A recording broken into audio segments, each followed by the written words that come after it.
Já de algum tempo era perceptível que o Fluminense não vinha fazendo bons jogos e ainda assim conseguindo alguns pontos. Uma vitória aqui, um empate acolá, um resultado fora de casa, mas deixando a desejar.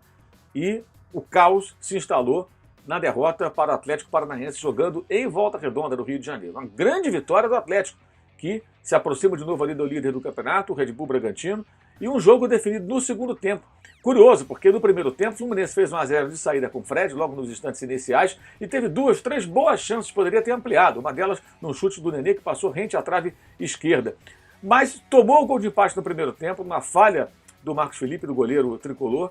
Tomou um segundo gol do Cittadini, que foi anulado pelo VAR, pela interferência do VAR, mas o segundo tempo foi um desastre a atuação do Fluminense e o Atlético deitou e rolou, muito organizado, muito efetivo, aproveitando praticamente todas as finalizações que fez na direção do gol, né? Finalizava e mandava para a rede quando a bola tinha o endereço certo. Foi mais ou menos assim o comportamento do time paranaense nesse jogo disputado no interior do Rio de Janeiro.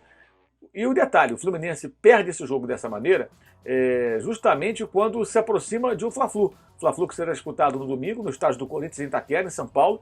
E, dependendo do que acontecer no jogo do Flamengo com o Cuiabá, o Flamengo precisando do resultado depois de perder pontos para a equipe do Juventude naquele jogo lá no Aguaceiro, ou seja, fica o Fla-Flu ainda mais pesado, mais importante para ambos, né? Será um domingo de um jogo muito importante para as duas equipes que decidiram o Campeonato do Rio de Janeiro. O Atlético, ao contrário, consegue outro resultado importante fora de casa.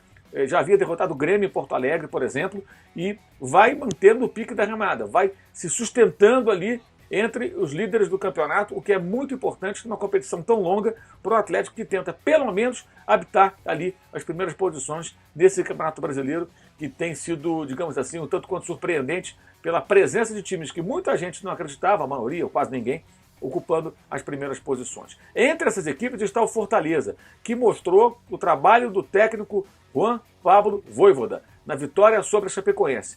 Perdeu o Quinteiro expulso a 9 minutos do segundo tempo.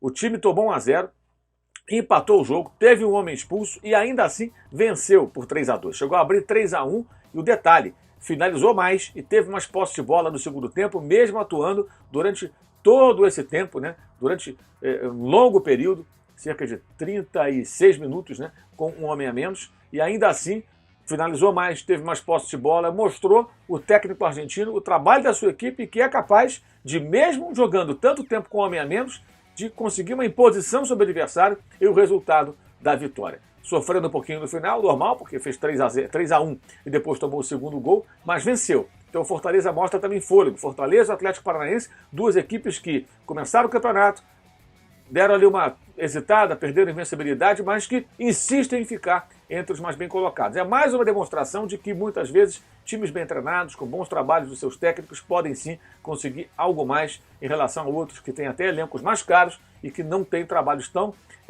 sólidos e por isso acabam tropeçando mais no Campeonato Brasileiro. Uma tarde terrível para o Fluminense, muito boa, excelente para o Atlético e também para o Fortaleza, que mostra fôlego e força para insistir na permanência entre os times mais bem colocados do Campeonato Brasileiro. É isso. Valeu e saudações.